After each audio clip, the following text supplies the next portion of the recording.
Record. Hello everyone. Hello. Vlogcast number, whatever this is. My word, Steve, there's been a few ranty videos on your channel. Thanks. I know this is like going to be a ranty one. So no, this is not going to be ranty. No ranty video at all. No, not even ranting about this week. And well, actually, there is going to be a rant. I thought there was going to be a... Well, right. Let's get one thing straight, right? I've done one video about the Make It Workshop. I've done another video which is about to come out, and that started ranting. I've been very angry this week. I got very offended today. Are you going to say why you're offended? Yeah, I'm going to say why I'm offended. Because I had... Should I say what I had? I'm sure, right... to be honest, right, I'm going to say this, because if I don't say this... but I had the Rona 2 weeks ago. Right? And I've done my 14 days. According to NHS. Right? Now, this is only hearsay. So guess what? Guess what I'm going to do this week? I'm going to demand documented proof. Yeah. Because I'm being bullshitted. Sorry for the swear words. We don't swear on the vlogcasts. Well, we try not to. We try not to curse, but I think the thing is as well, it's like, you know, it needs to go on file like everything else that we've discussed so much this week. And Rosemary's gone in the office to write a fake doctor. Oh, I've swore again. Well, see, I see fake, the word fake. See, fake spelled F-A-K-E. That's a 4-letter word in my opinion. So yeah, that's a 4-letter word. Starts with F, ends in F. Oh, we're not doing well. You could say fake off, that would be... Yeah! I see fake as a swear word because it's non-creative. I'll do a video on that at some point. Why I think fake's a swear word. But no, I had Rona 2 weeks ago, right? I've had the all clear in 14 days. But I'm going to say to Mummy, could you ring... Oh, let's not mention people if we can, because it's... Well, I'm going to say to her, can you get onto NHSP, get a printout. Get a printout, because people want proof. You know, you talk to them, you go, the NHS will let me off, and they talk to you as if you're a piece of poo on the end of a shoe. You know what I mean? He said this wasn't going to be ranty, and now it started. Well, right, okay, Andy, okay, right? It's like this. It's like someone saying something. Now, the reason I told the people I told was so they could go and get tested. The other person I told was leading something. Now, a leader, I'm not gonna diss her for being a rubbish leader, because she's not. You know, she's got a lot to juggle. But I think really it should have been noted. I mean, I just hope she hasn't deleted that message. I think I might have messaged her. I can't remember. Did you not tell her or not? I don't think I did. I can't remember. I'll have to go back and look. I thought I did tell her. I know I told somebody, but I assumed she got told. She should have got told earlier, but still.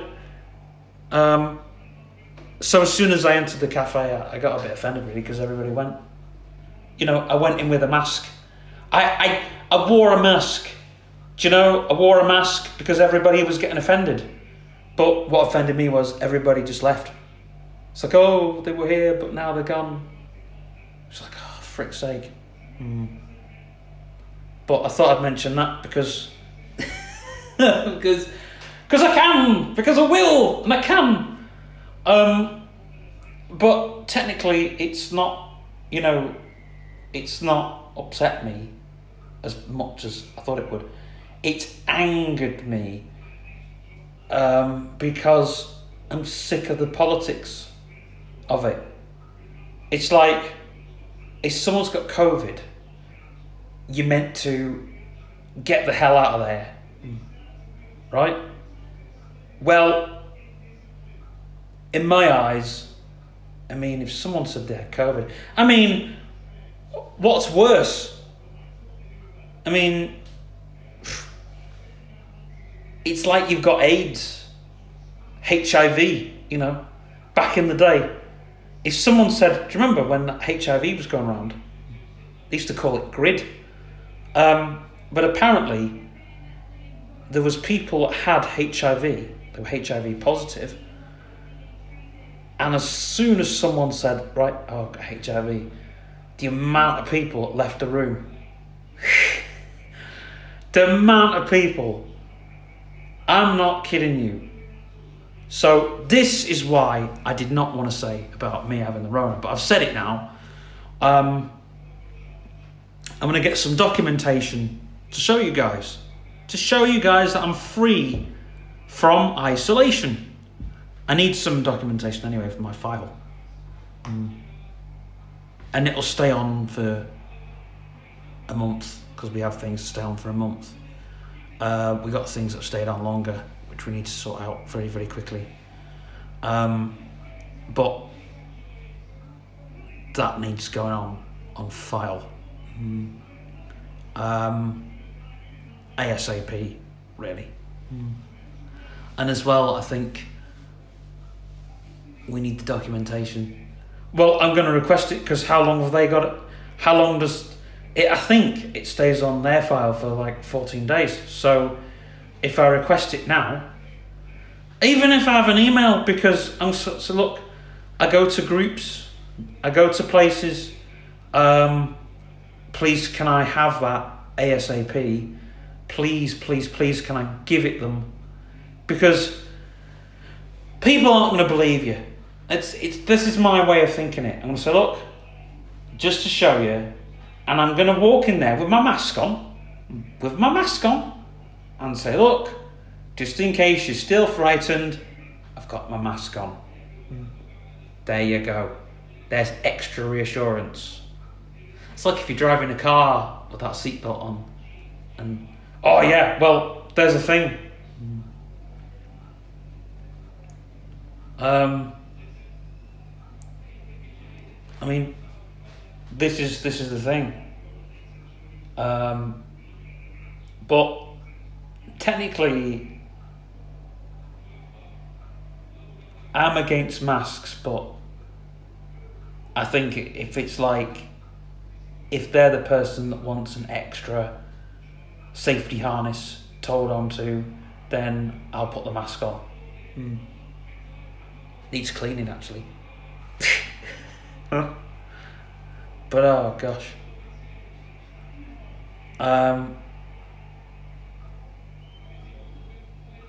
But I'd love to. I think it was that aircon unit that triggered it. That aircon unit. There's something that's triggered it. Because I don't know where I've got it from.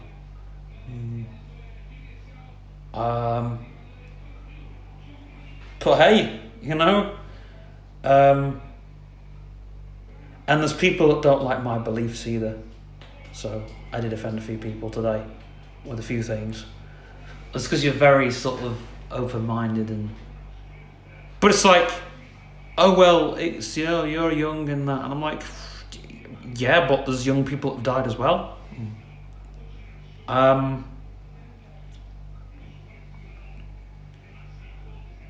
I'm just very lucky. That's all I need to say. I may not be a fighter from outside the body, but bloody hell, I thought sleep. I thought, that codeine, if I just had an extra codeine the day after, that would have, might have done it. But I had honey in my porridge. I carried on as normal. I had fresh air. I've in my way, I've got rid of it. Isolating for me, doesn't work. Because it mentally fricks you up. And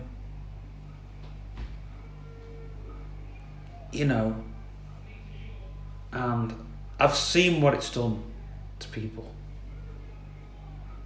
I'm not a person to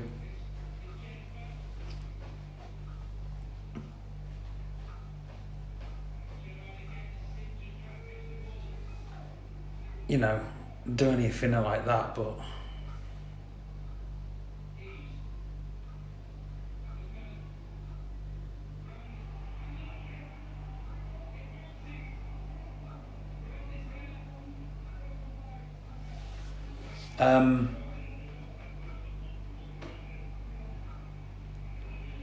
but each time I talk about it, I never get any less angry. Every time I talk about it, and I've had to apologise to a few people. I said to my other friend, I said, I'm really, really sorry. I said, really am. I was angry about it, but I was upset today. I was I kind of felt upset, that people had just gone, not questioned it, not, just assumed, just up and left. That to me said a lot. Do you know what I mean? It's like, oh, you're contagious. And I just knew, I'm just thinking, well, they're going to get proof next time. So that's my rant on that. And I'm all right now. The only thing is I had a horrible headache and the taste of the lager on the Monday, and I couldn't taste my porridge. Porridge tasted real off. The lasagna tasted okay, but the lager, ooh. I've never tasted lager like that. I thought, is this lager I'm drinking?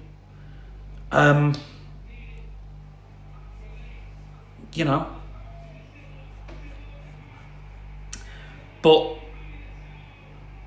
anyway, and so because, and this is another thing, this is a little bit behind the scenes stuff. The behind the scenes vlog, because of all the crap that's happened, the behind the scenes vlog is being put back till next week. Unfortunately.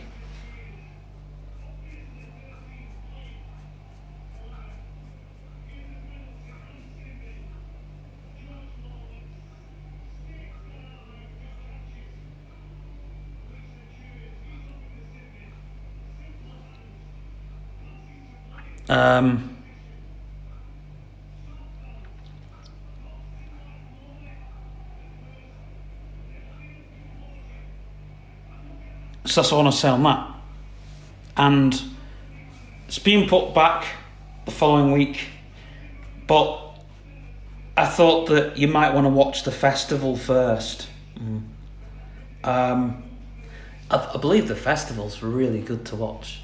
The festival, right, I'm just going to say now, you'll get to Mummy's speech and you'll probably not watch anything else.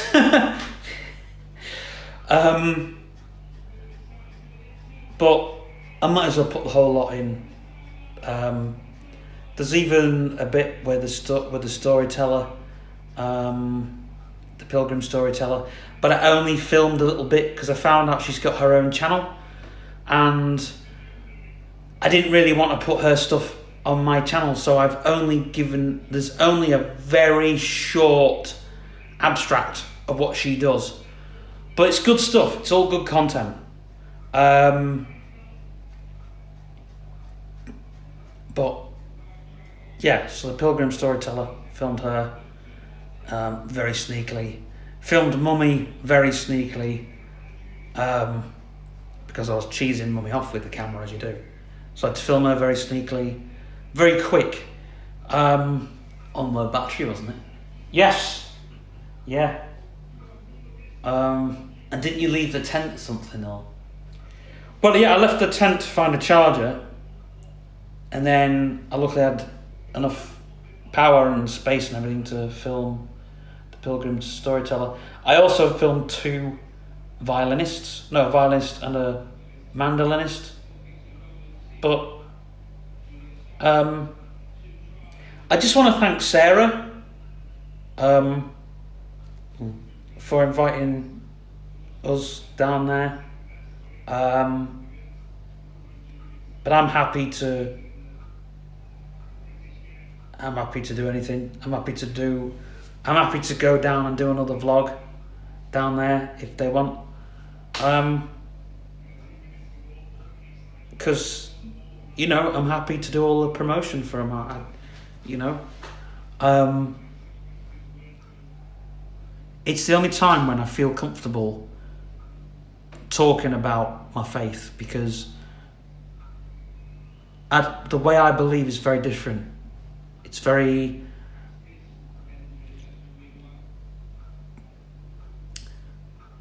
not distant from God, but I feel like sometimes you can, if he's like a father, sometimes you turn your back on.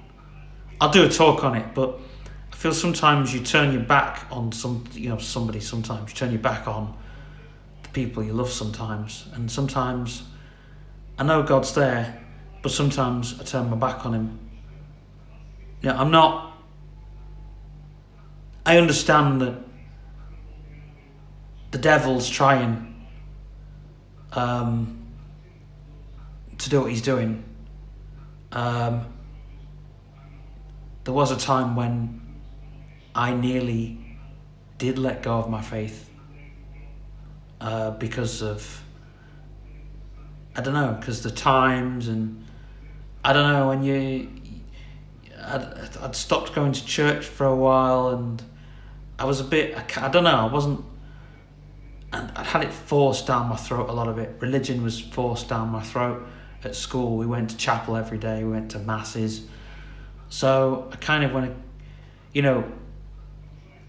when Peter Knight, when I started going to his services, I felt like somebody was in the church cleansing me at the time. Because I used to go to church to think. It's strange because you go to church and it's a place where nobody can bother you, you can sit in the congregation, sing the hymns, whatever, but then you just sit in the congregation and nobody bothers you. That's the way it should be. And it's a place where you can think. And every time I went into church, my brain wasn't thinking anything the whole time, the whole week. I'd be like, my week, just have my week. But every time I go into church, because it's like, every time I go into church, my brain would just be full all the time. So I went into worship this one day, and I was thinking, I still go in now. I still struggle with worshipping, but it's not as bad as it was. So I was in church this one day, and I wasn't thinking about anything. And then Peter read out, if there's a knock at the door, knock at the door and let me in or something. And I thought, oh dear. And my ears pricked up, and I was like, it's like you're going on a fairground ride, isn't it? And Peter was doing all of that, explaining how, nerves and anxiety and all that. And I just never felt that much anxiety in my life. And I do get anxious with some passages in the Bible. I find it really, really difficult. Some passages I don't understand, and some passages I feel really, really anxious reading. So I try not to read the Bible if I can help it, because there's some things in there I really, really can't get my head around. But Peter was brilliant. He described it, everything. And so I had to corner him after the service.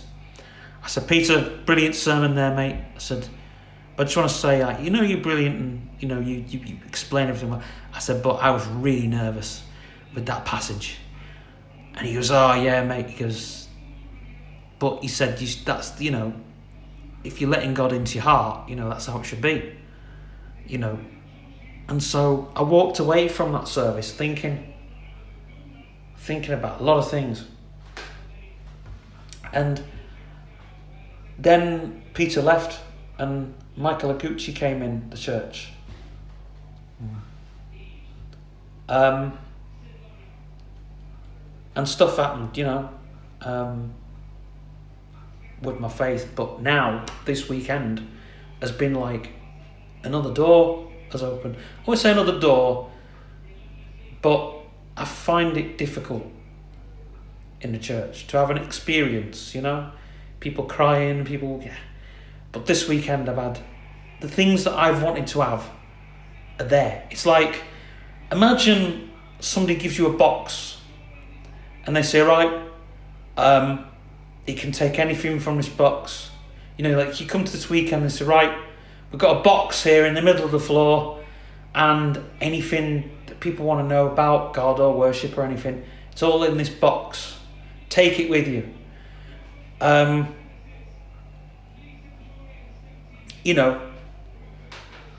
it's not like you haven't believed in God, or... It's not that I have not believed in God. I've wanted something to happen in the church. To me, personally.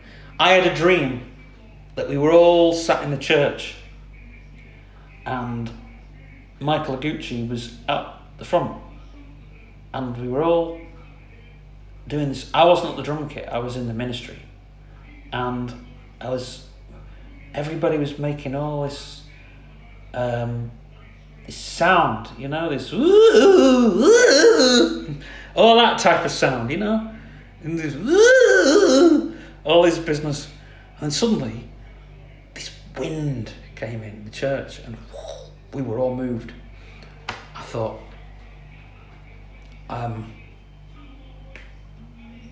went to this thing thinking nothing's going to happen to me personally. Anything that anyone is, because I heard what Mummy said before she said what she was going to say, so I knew that really wasn't. It was moving. It was very, very moving. Whatever Mummy does is fantastic. She did my nana's funeral. She spoke at that, and I tell you what, it was like she led the service almost. She did it it was strange. It was like my nana used to say to the Jehovah's Witnesses, you'll come in a Jehovah's Witness, but you'll go out a Roman Catholic. And I felt like, personally, some of those people may have been in the Catholic religion, but they may have gone out with a different way of thinking. I'll give you my journey another day, but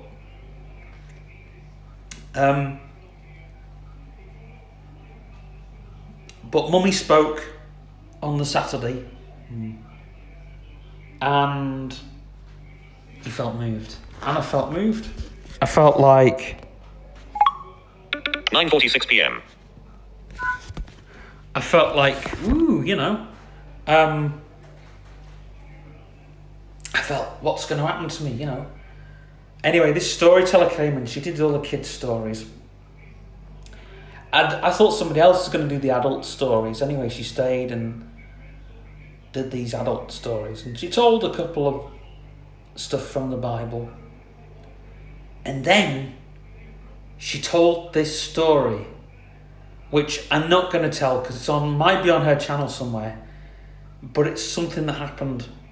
It was an experience that happened to her, and at the end of that, I've heard stories like that before, but it was the way it was told, and I felt a tear come into my eye, and I thought, oh gosh, Stephen, no. So I stopped myself from crying, but I thought, no, I can't cry, pull yourself together. But I did feel a tear, a bit of emotion, I really don't get that. And I thought,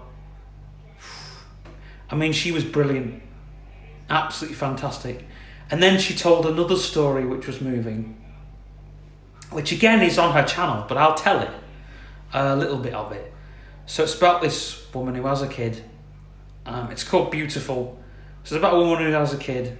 And in them days, if you had a disability, it was what's the people done, what's the mum done, what's the father done, all that sort of stuff, because that's the way they believed in those days.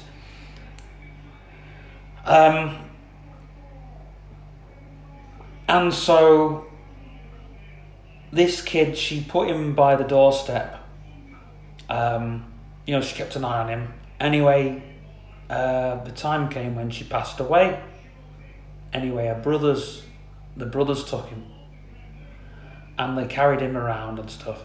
And he decided he was going to be a beggar, and they didn't want a beggar in the home, so they carried him away to the temple.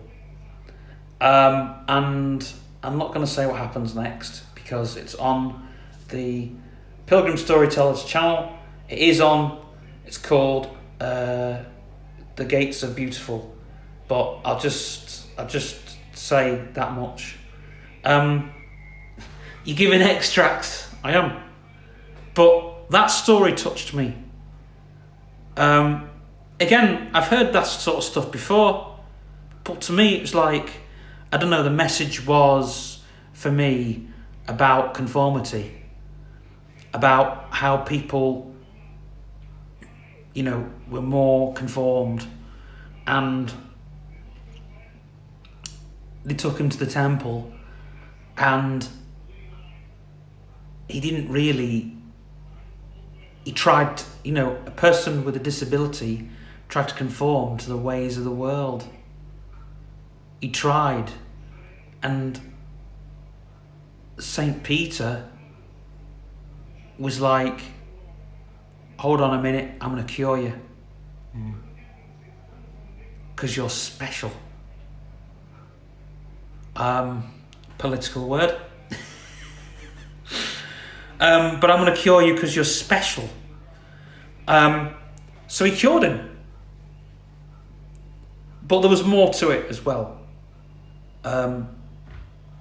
It was not about him not wanting to be different. He was cured because he was different. But also it's about a spare of the moment thing. A lot of people say to me, oh Stephen, if you just ask God, you get full sight. No. Doesn't work like that. Doesn't work like that. The reason why these people, now a lot of these miracles happen because it's spare of the moment. Spare of the moment. I haven't seen it, but I have heard about it. Where a lot of people get around these people. Now, I know a miracle has happened in my family. I know 2 miracles have happened in my family. But they've happened because they're a spare of the moment. I believe it'll happen if God wants it to happen. If it's something you want, you won't get it. And again, it's there in black and white in the Bible. It's there right from the beginning. Right from Adam and Eve.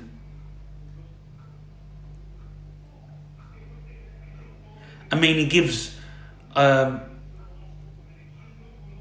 he did give Adam and Eve what they wanted. But then he had to kick them out of the garden. But it wasn't the apple. It wasn't the knowledge, and it wasn't the wisdom.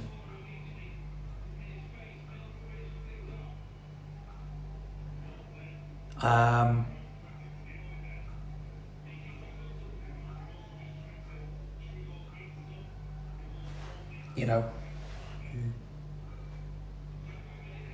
I mean, they were both punished.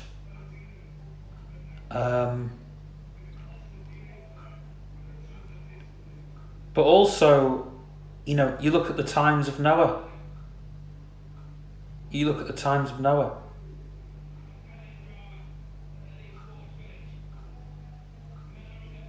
After the days of Noah. And God promised things to people. I'm trying to think. He did give somebody something that they wanted. You know, so God did give people what they wanted. And he did promise a lot of things to people that did a lot of crap. You know, they did adultery and,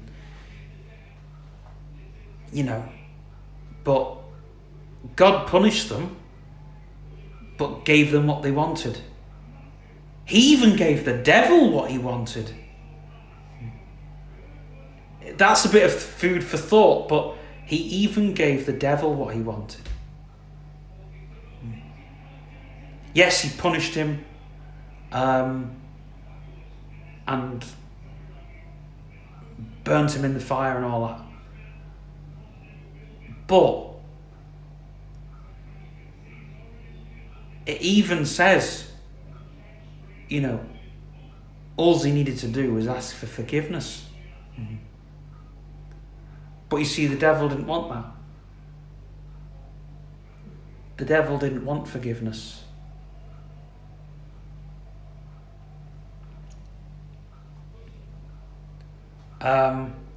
And that's why a lot of sin is disguised. But I'm not going to go into that today. We'll leave that for another day, I think. But even goes right through that God will give, you know, what people want to an extent, but he won't give everything that they want. He'll give some things, but he won't give everything. You know, 2020 vision is a want, it's not a need. But there has been things that I've wanted and I've got them. You know, I've had them.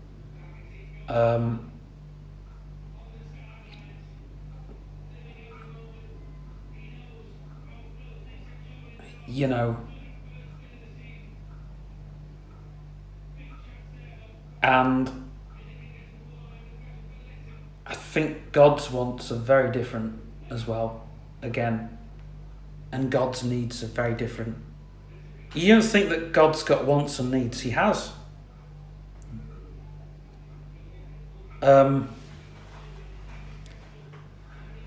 it's channeled through Jesus. He's the tree in your eyes. Yeah, Jesus is the tree. On earth he was the man, and in heaven he's the tree. A big tree. If you think, like, it came to me in a vision, what Jesus looks like. It's came to me a couple of times. When I was young, he came to me as a man with a big long beard. I'm going to say, in fact, that's a testimony in itself. But my views are very, very different. And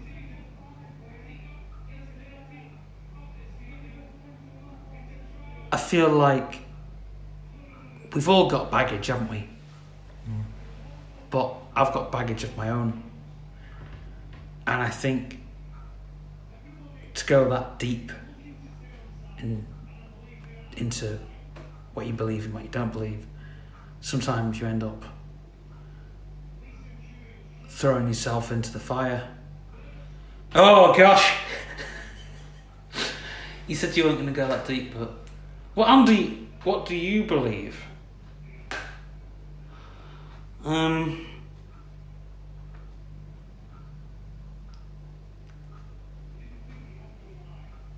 Truthfully, I know you believe in witchcraft, and I believe that the Christians are, I won't say evil, but I'd say the Christians try and enforce the laws. Well, all religions enforce the law, enforce, like,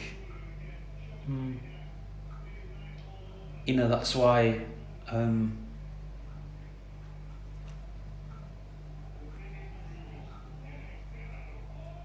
all these Omeguses, well, there was Aleister Crowley, but he wasn't an Omegus. But there's a few, like, all the high magicians, yeah. Aleister Crowley didn't get that high, because he did get that high. Not as high as a lot of these other magicians that you read about.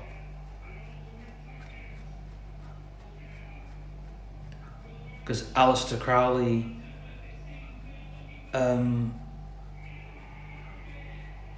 pissed a lot of people off and rumped people up the wrong way. And he wanted to be a star, not a, not an Omegus. He didn't want to be that. He wanted to be a star. Because it says,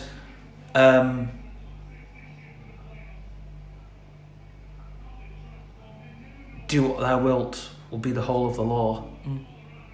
But a lot of people think that Aleister Crowley was what he wanted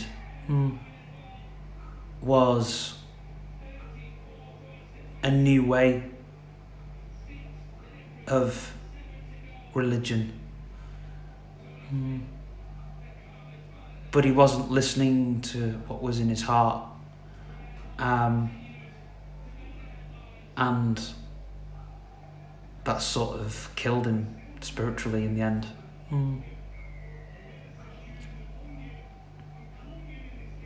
I mean, he went a bit... he was what he was. You know, I mean, he was...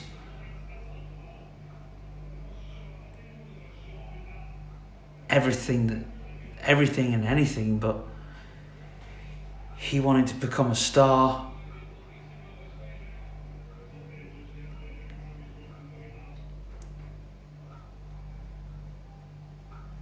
You know,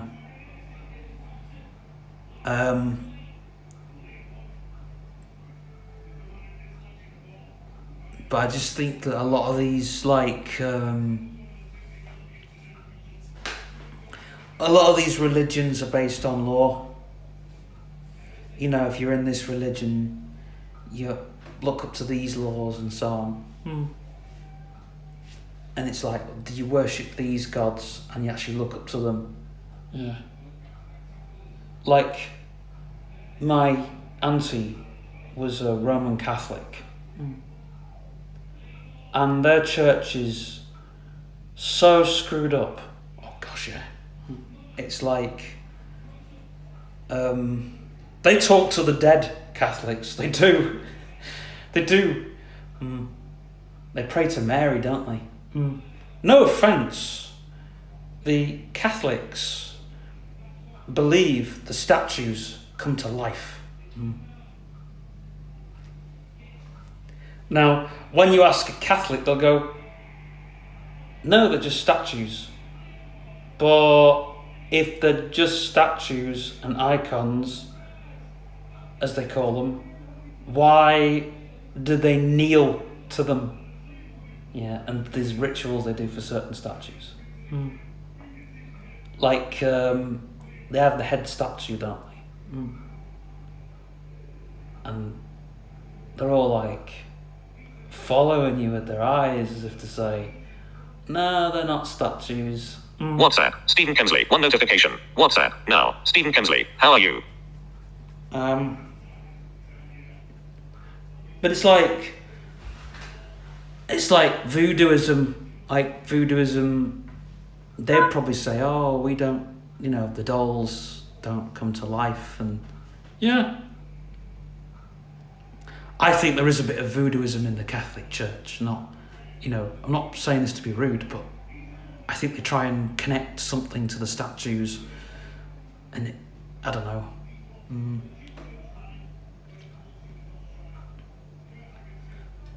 Which, I mean, if it helps, I always say to a lot of people, if it helps, there's nothing wrong with, having this statue in the kitchen and going, oh, that's, you look up to them and know that they're there, and,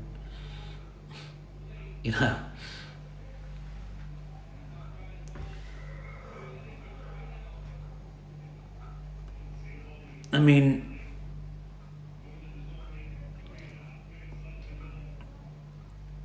the statue of,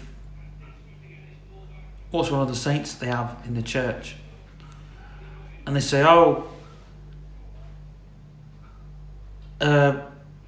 Saint Peter, he's not a statue. Yeah, he is. Mary's, the statue of Mary, they don't say it's a statue. They with Mary, the Catholics, they don't say it's a statue. You can't say, oh, that's a statue of Mary. Because it's like she's there, but she's not. They might as well get a voodoo doll. Oh. But again, it's like, I don't even believe in voodooism. Because I had a mate who, well, it's a long story, but I had a friend who was in like voodooism and left it because it wasn't doing anything for him. And his friend got killed because they channeled the wrong spirit, something stupid.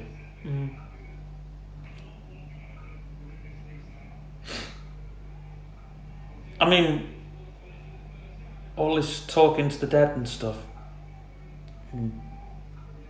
it's like, it's a gift. It's a strange, like, if you watch Sixth Sense, the movie, it is a gift. You can't just talk to the dead. It's not like how easy people think. And then we go, hello, are you there? And there's a bit of a, yeah, give me a sign. I'll tell you a funny story. Oh, I will. Because again, I don't believe in what these mediums do. And I don't think you should ever try Ouija boards or anything. But me and my friend was doing a seance, right? And I know it's disrespectful, but you're all sat in a circle and you've got candles lit, and you're in a dark room. Oh no! So there was a friend of mine. There was two friends. I went to support a friend, so it wasn't me who did it. But a friend of a friend of a friend was sat at the table, and they were going, if anyone's in here, do a rap or a tap or whatever. Yeah, move the door. Well, they were doing all that, and all of a sudden, this friend grabs my friend's leg under the table. Oh no! And they were just pissing themselves, like literally. What, laughing or? Oh God, no! Right, we were all laughing. Oh God. I had to leave the room. I'm like, oh no, yeah.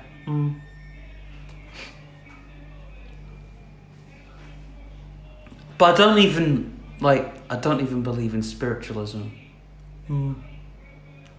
Because the only thing I do believe in that you shouldn't do is palm reading. Oh, shit, yeah. Because a friend of mine called Val, and she was going out with her, they were married, Val and John were married, and they went to get the palms read. And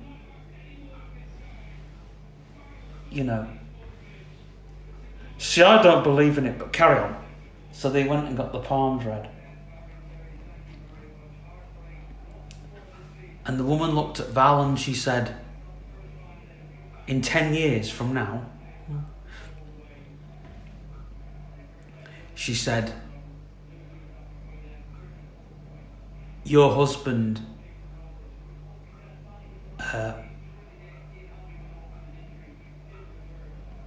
that's right, 10 years from now,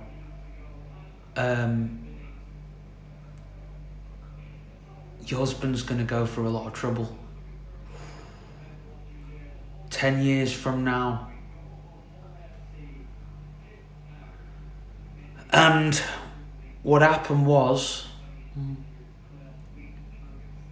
I think he was in his 50s or something. He had a massive... It didn't come on. It just come on all of a sudden. There was no history of epilepsy or anything. 2 notifications. TikTok. Now. TikTok. He had a massive epileptic fit. Massive.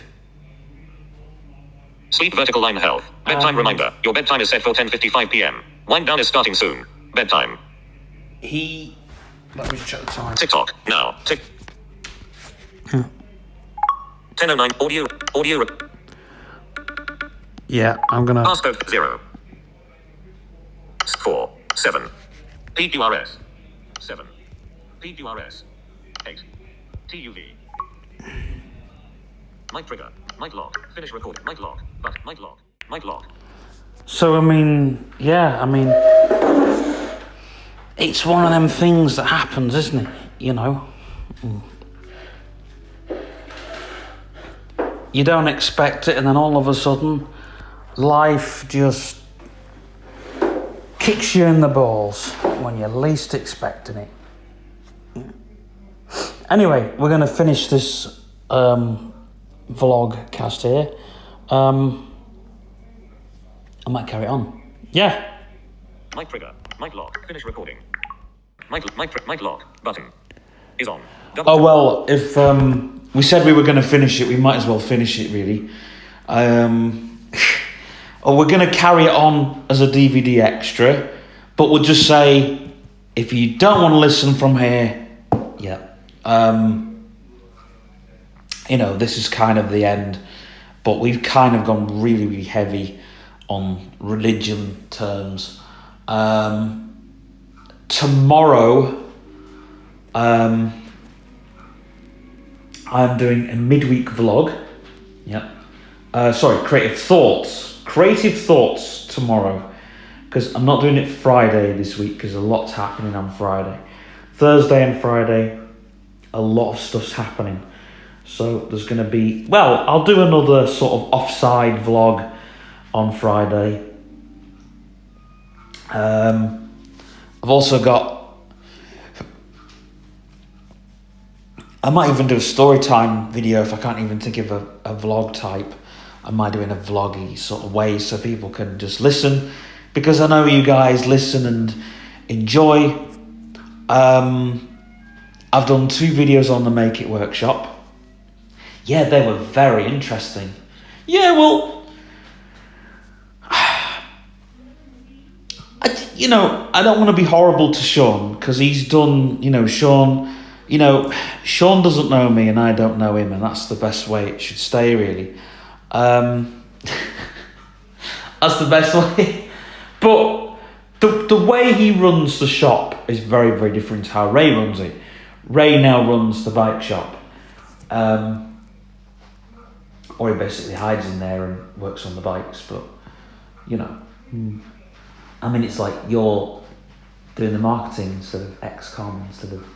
Well, the next 2 weeks is more kind of XCOM related work because we've now got Millbeck Farm to do where we went at the weekend. We got that at the end of next month. We've got those 2 masts at Stone Acre Equestrian Stables, and also a virtual office is opening there for XCOM, or I can't say at this moment in time because I'm thinking about moving our billing address. But anyway, it's another problem. It's another problem. There's a lot to speak to Mother about outside of this YouTube vlog. Yeah. But yeah, the Make It workshop I've spoke about, and I don't think it's wasting a rant on it, but it has upset me, the stuff that I've read from people. People don't understand disability and mental health and don't really want to. They don't want that baggage. It's understandable. If you work in retail, wherever, you don't want that baggage. But in saying that, you have to understand people. Now, I don't know which way the Make It workshop's going. They say they're a CIC. I don't think they are. I think community has gone out the window. Watch the other video. You'll know exactly what it was all about. It's great because even in the negative video, I was, when I did that at my anti-gigs lodge in Sedbergh, I was very angry, but Mummy was in bed, so I had to keep my voice low. I had to keep my voice low, and I had to keep the anger toned down, because we're in a nice, quiet area. I didn't really want to be... But there are things that make me angry about the Make It workshop. Personally, the one thing that makes me angry is they're driving people at the shop. What's the harm in playing with a fruit machine or a record player? I might do this as a separate video, as a short video. What's the harm in it? Someone goes, oh, this shop's not an arcade. The only thing that I do agree on is people riding their bikes up and down the arcade. So when I was pissing about on a unicycle that time, that was understandable because I was just pissing around. That could have been done, probably someone could have just said to me, Stephen, the arcade's not quiet, arrange a time when the arcade's quiet and then you can have a piss about, But, I don't know, just people are getting tipped over the edge all the time. Over little things. I wouldn't bother with the neon lights, to be fair. But, I used to go in and play around with the phones and that. What was the problem there? I never broke anything. My intention was never to break anything in the shop, but to feel everything on the shelves.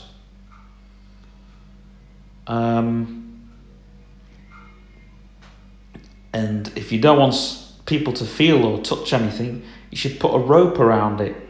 You know. But my feeling is they want you to buy stuff. I mean, okay, I pissed people off with a video, which they've seen and they know about, and I've spoken about it time and time again. That video's gone. That video's gone. I deleted it. Well, it's still on the YouTube server, but it's nowhere to be found. You know it's there. I know it's on a YouTube. I know it's not actually been properly deleted, but it has been. Nobody can watch it. Nobody can view it, unfortunately. But the link's still there, because I went back on Facebook a few weeks ago. The link's still there. Also, you could undelete it if you wanted. No, you can't undelete a video. It's not like Facebook when you... But I don't know. You can't even mention it.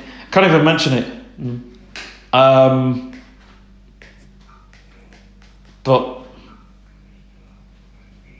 technically, I don't know. I never really fell out with people. Well, I did fall out with people, but that's another story.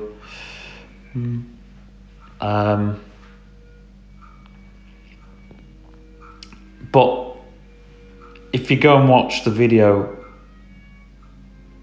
I mean, I don't know. The people that are in the shop now just don't understand. That's my way around it. And those people get angry. This is why I said about the whole Bob situation all over again. Because Bob was Bob. Without swearing and cursing, Bob was Bob. And I went in the shop. I'll do a story on it. But the short version of it was, because when I went in, I wanted to volunteer. You know, go behind the counter, just something to do, really. Because I'd taken a gap year out of college. Well, it wasn't a gap year. That was another story. But I might include that in the tale. So basically, I had nothing to do. I hung around with people that I shouldn't have hung around with. That's another tale in itself. And I found the Make It Workshop, and the Make It Workshop rescued me in a way. Because when I went there, I didn't have to pay for their services. I didn't have to pay for daycare services, so it was daycare for free. That's what it was, you know. And when I wandered in there, played around with phones, spoke to people, whatever, did what I did, nobody actually bothered me. There was one time I was in the shop till gone past closing time. 4:30, because they used to close at 4, and I was in there till 4:30, 5 o'clock. One day I was in there because I wasn't meeting my friends till 5:30. So I stayed in the shop till 5:15. They didn't kick me out. Well, I had to go out the back way of the shop. So there you go. But before that, I went in and I thought, I'll ask Bob. So I asked Bob, and he said, maybe you can fill a form in or something. But there was this one day, I've got to tell this story. I'll do it as a story time video as well. But there was this one day, we were sat at Cranberries. I was buying a mixer off Martin. So I bought the mixer, and I was talking about buying a tape machine. So, you know, there was talking about money exchanged hands for a mixing desk. Well, I'd actually exchanged hands beforehand. I was just waiting for the mixing desk. No, money had exchanged hands. I was passing Martin some money. I sat with some friends with his. A woman called Helen and some other friend. They knew him from the railway, whatever. And we're talking with them. And the shop door was open. And Bob came over, closed the door. And so, the door, the door got kicked, unfortunately, and there's some chozy words said at Bob, and then 2 weeks after that, I don't know what happened, but I'll just say a chisel got thrown. A chisel got thrown.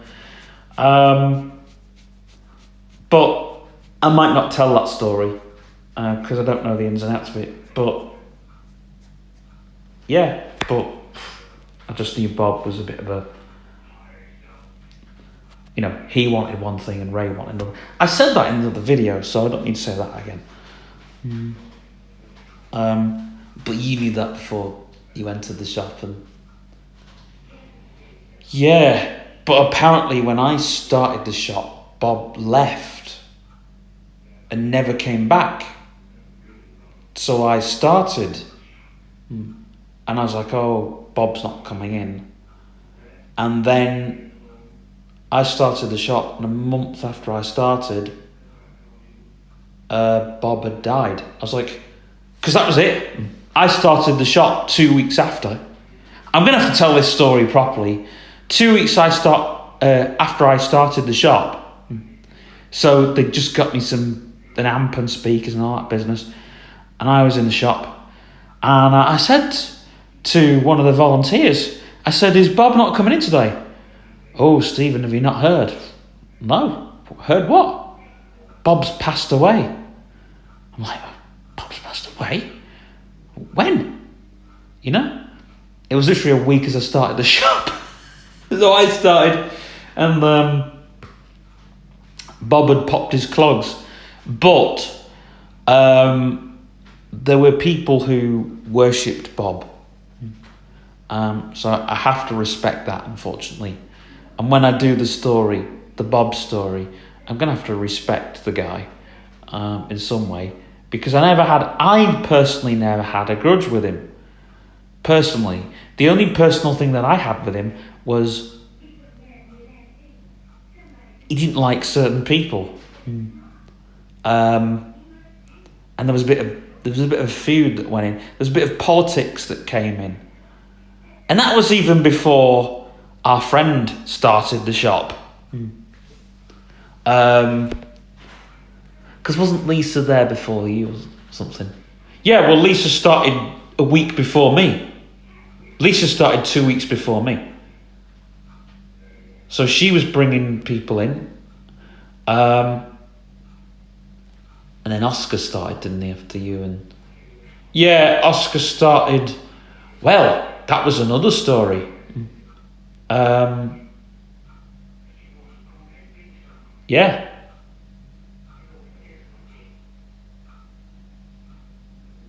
That was another story.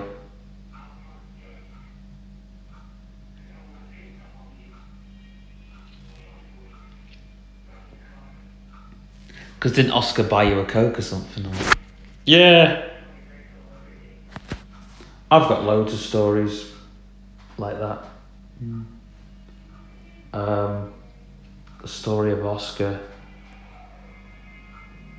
The Make It Workshop started properly. How we knew it back then started in the summer of 2014.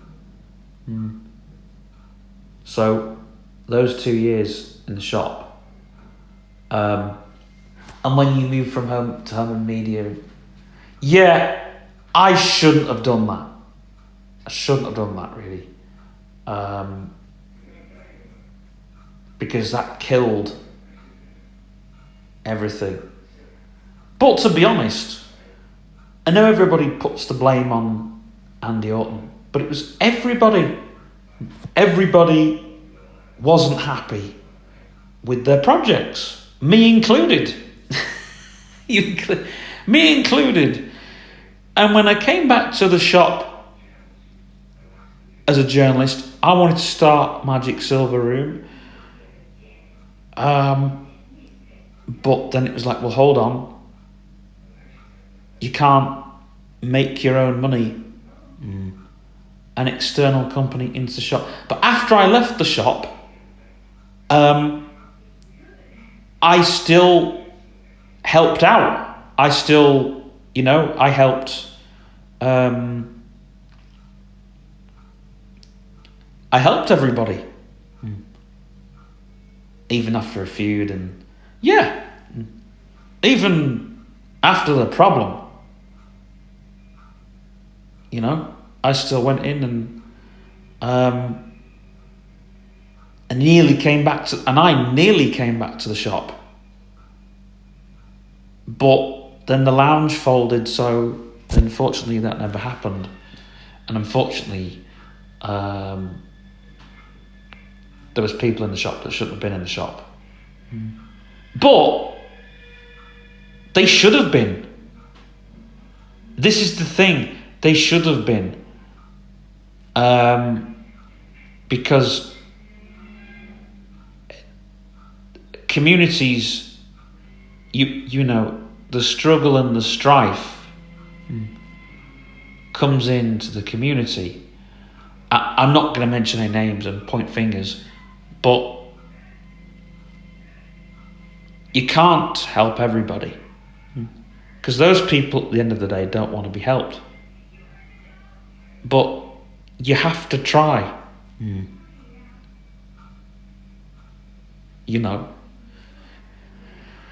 And that's not what killed it as a communal enterprise, I think. I think what killed it was, us wanting to do too many things at once. Also, too many ideas getting thrown in the pot. And Ray always asked the question,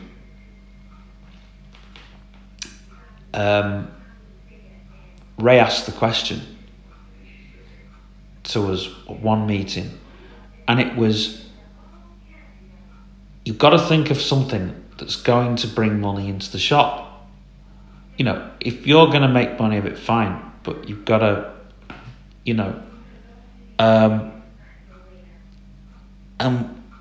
another political thing that happened was the eBay room that started, Kevin's project. But the problem there was, in fact, the money was coming into the shop through the eBay project. And that's still another problem that's still looming over somewhere like a cloud. But that's a good problem because the money's coming in.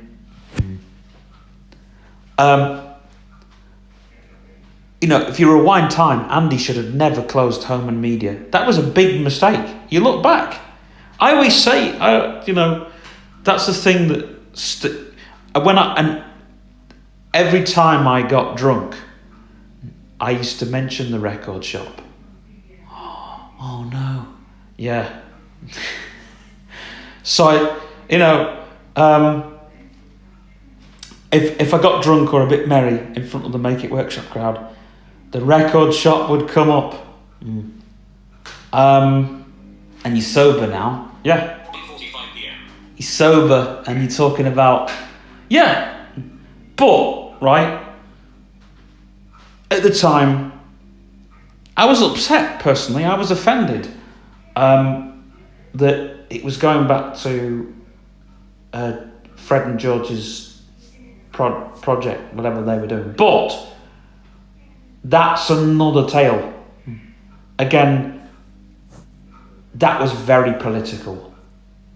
and I didn't want to be involved with what was going on there.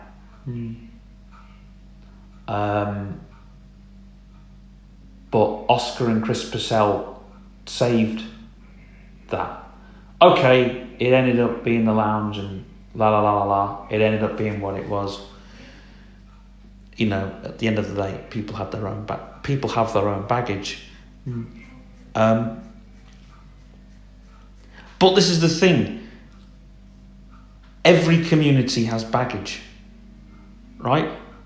And if you're for the community, this is something that I've got to say here. If you're for the community, you've got to see the baggage. You've got to go, right, this person isn't so good news. Or this person, they've got problems elsewhere. They need to go away and sort their problems out. But that's what you've got to do. But you can't shut the door on them. You can't slam the door in the face, because that's the wrong thing to do. You've got to say, right, okay. So really,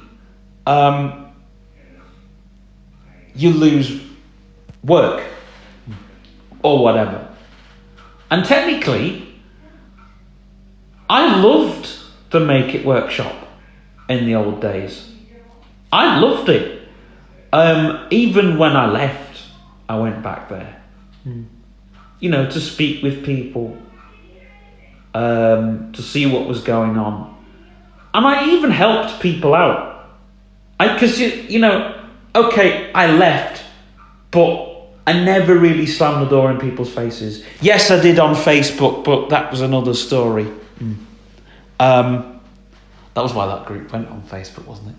No. People got upset with other people. I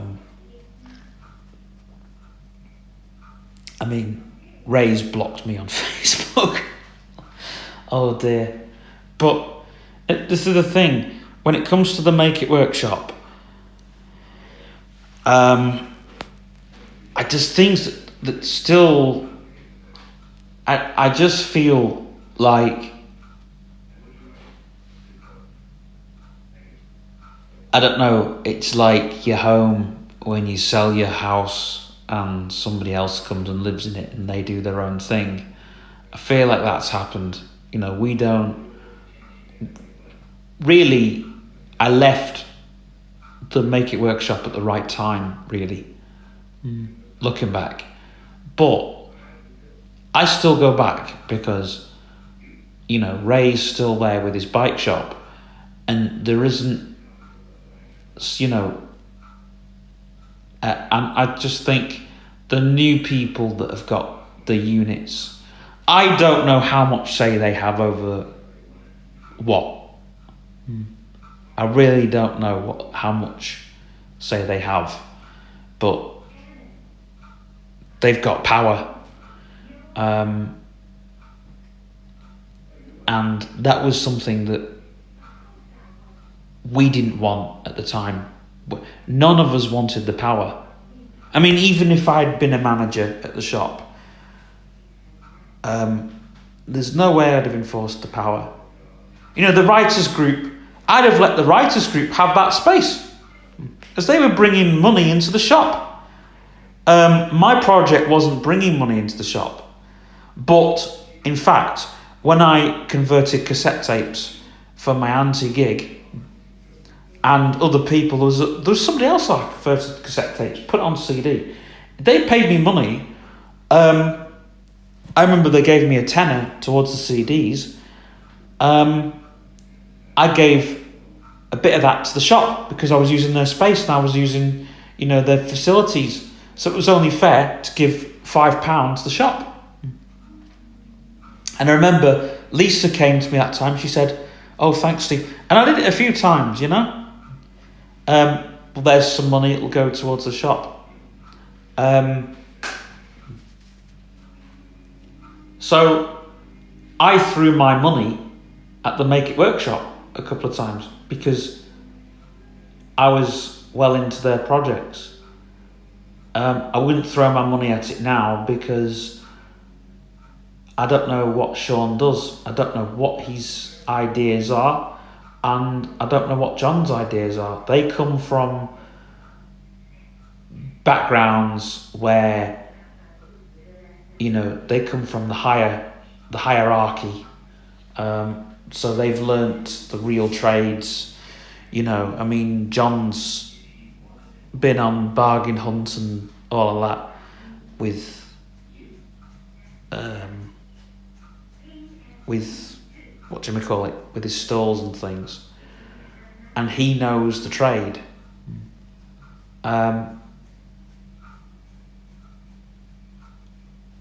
So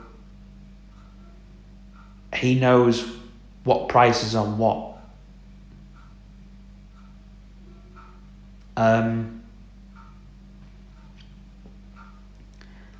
And technically, the Make It Workshop now are only interested in people who are buying something. That's not the way I look at it. Because if they don't know what they're buying, they can only see it, whatever it is, they're not going to want to buy it. If they can't touch it and feel it, and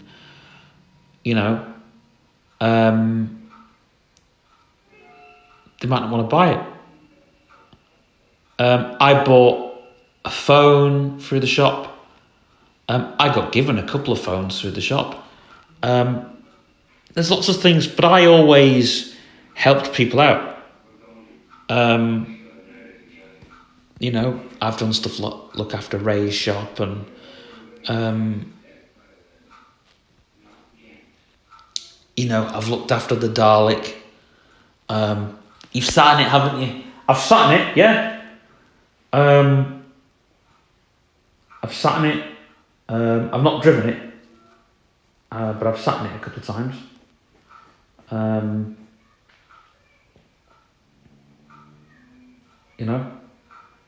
The first time was for muscular dystrophy. I can't remember what the second time was.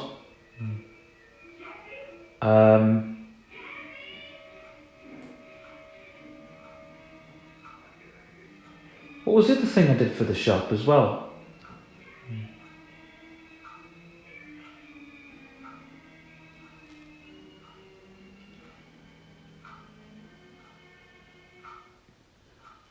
I've done errands for Ray. I've gone and got his lunch for him, and I still do all that. I still, I'll do whatever I can because, but, blooming hell, we've gone quite deep with this podcast. You might want to pause it and come back to it. But I just think it's like, I know what you mean. It's like it was your home, and now somebody else has taken it, and it's become... Yeah, I don't know what people's backgrounds are,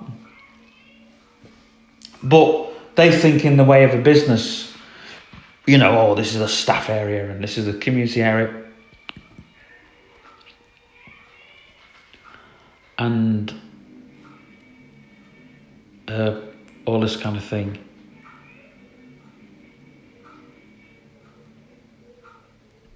I think that cheesed off Sean when I did a couple of errands for Ray and looked after Ray's shop a few times. But, it's what you do. For friends, isn't it? It's what you do.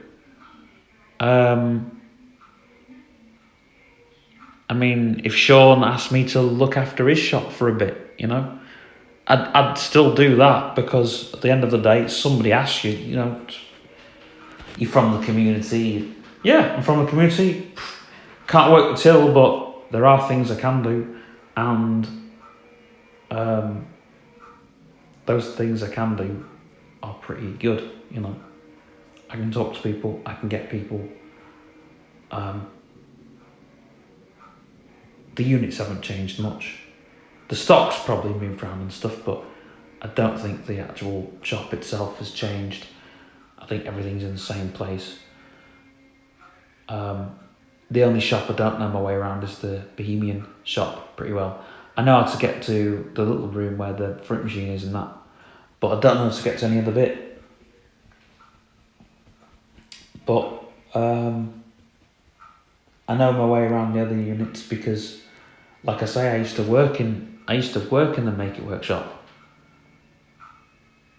But everywhere's all changed in the way that everywhere's all padlocked, so you can't get anywhere. It's all like... And the only place I never went that was for staff only was the office. But you did use it, didn't you? A couple of times. Or... Yeah, I did use it when I was putting stuff in there for Ray. If I needed to see Lisa or whatever. Or Debbie Clark or whatever. You know, I'd go in the office or whatever.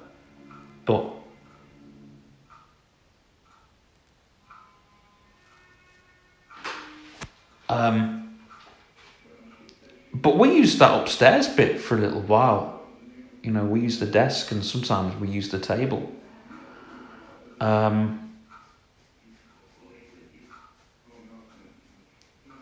Because we never had an area really to do anything much.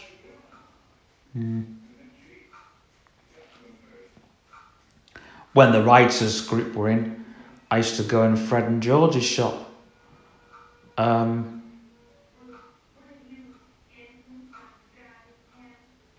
they were pretty good, you know. They gave me a cup of tea and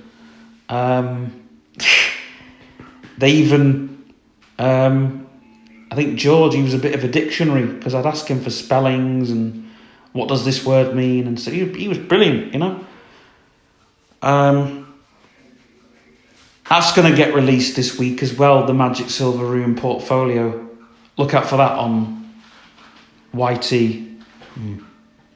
Are you going to do the photos? And yeah, I'm going to pull that video together.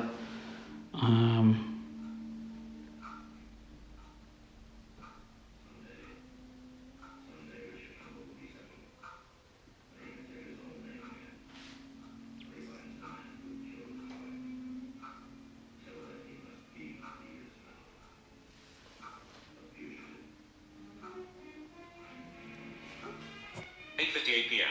Anyway, the vlog is now finished. Mic trigger. Mic lock. Finish recording.